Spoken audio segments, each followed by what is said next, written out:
Sir அவசரமா ஒரு 20,000 ரூபாய் தேவைப்படுது. எங்கிட்ட அவ்வளோ பணம் இல்லையம்மா. இது என் பையனுக்கு காலேஜுக்கு ஃபீஸ் கட்டணும். இன்னைக்குள்ள கட்டலைன்னா நாளைக்கு அவனை பரிச்சை எழுத விட மாட்டாங்க சார். காலேஜ் ஃபீஸ் கட்டணும்னு சொல்கிறேன். ஒரு 2 நாள்ல யார்கிட்டனா கேட்டு நான் வாங்கி திருப்பி கொடுத்துறேன் ஐயா. தெரியும், என் ஃப்ரெண்டுகிட்ட கேட்டு வாங்கி தரேன். ஹலோ ரமேஷ். நல்லாப்பா, ஒரு 20,000 ரூபாய் பணம் வேணும். நான் 2 நாள் திருப்பி கொடுத்துட்றேன்ப்பா. அப்படியா? சரி சரி சரி. Thank you Ramesh. Thank you thank you thank you bye. என் ஃப்ரெண்டு பணம் அனுப்புறேன்னு சொல்லியிருக்காமா. நீ 2 நாள் கொடுத்துருவேல்ல? ஏன்னா அவன் ஹாஸ்பிட்டலில் ஆப்ரேஷனுக்கு வச்சு இந்த பணத்தை எனக்கு அனுப்புறான். கண்டிப்பா 2 நாள்ல கொடுத்துருவேன் சார். கேட்டுக்கிறேன், கொடுக்குறேன்னு சொல்லிக்கிறாங்க. சரிம்மா.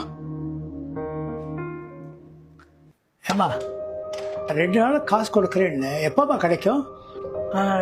கேட்டுக்கிறேன் சார். அவங்க தரேன்னு சொல்லியிருக்காங்க. இன்னைக்கு சாயந்தரத்துக்குள்ள கிடைச்சிடும். நான் கண்டிப்பா கொடுத்துறேன் சார். அவன் கிட்ட கேட்டுட்டே இருக்கான். இன்னைக்கு சாயந்தரத்துக்குள்ள கொடுக்குறேன்னு சொல்லட்டுமா? சொல்லிடுங்க சார். கண்டிப்பா கிடைச்சிடும், கொடுத்துறேன். சரிம்மா. ஹலோ ரமேஷ், இன்னைக்கு சாயந்தரத்துக்குள்ள உன் காசு கிடைச்சோம்பா.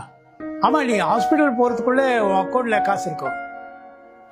Okay Ramesh. Okay okay, thanks thanks.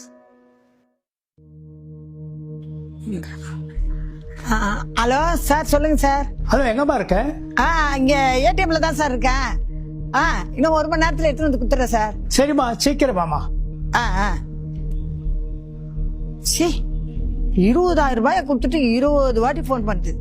ஏன்டா இந்த ஆளுகிட்ட வாங்கினோ தெரியல. என்னம்மா இப்படி பொறுப்பு இல்லாம இருக்கீங்க? அவசரமா காசு வேணும் கேட்டா என் ஃப்ரெண்ட்கிட்ட வாங்கி கொடுத்தேன். 2 நாள காசு தரேன்னு சொல்லிட்டு 4 நாளாச்சு, இன்னும் நீ தரல. போன் பண்ண எடுக்க மாட்டேங்கிற.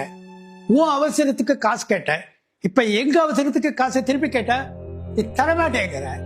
இதெல்லாம் நல்லதமா? என்ன சார் குரல ரொம்ப வசதி பேசுறீங்க? இந்த மாதிரிலாம் பேசினா எனக்கு பிடிக்காது. சும்மா இதே மாதிரி பேசினீங்க காசு கேட்டு டார்ச்சர் கொடுக்குறீங்கன்னு போலீஸ்ல கம்ப்ளைண்ட் பண்ணிடுவேன். ஓ, உனக்கு உதவி செஞ்சதுக்கு எனக்கு இதுவும் வேணும், இதுக்கு மேலேயே வேணும். நீ காசு கேட்கும்போது நான் கொடுத்தேன்ல, அதை திருப்பி தரணும். உனக்கு என்ன இல்லையா? கேட்ட போலீஸ் கம்ப்ளைண்ட் கொடுக்கறேன்னு என்ன மிரட்டுற. சரிம்மா, உன்னால எப்ப முடியுதோ அப்ப கொடுமா. சார், உங்களுக்குலாம் நான் இனிமே வேலை பார்க்க மாட்டேன். நீங்க வேற ஆளை பாத்துங்க. ஒரு நிமிஷம். காசை ஒருத்தர்கிட்ட வாங்கும் போது இருக்கிற அவசரம் திருப்பி கொடுக்கும் போது இருக்கணும். ஒருத்தர் காசு வேணும்னா அதை கரெக்ட் இடத்துல திருப்பி கொடுக்கணும். அப்பதான் உன் பேர்ல நம்பிக்கை இருக்கும். அப்படி இல்லை, நீ எப்ப காசு கேட்டாலும் உனக்கு தர மாட்டேன்.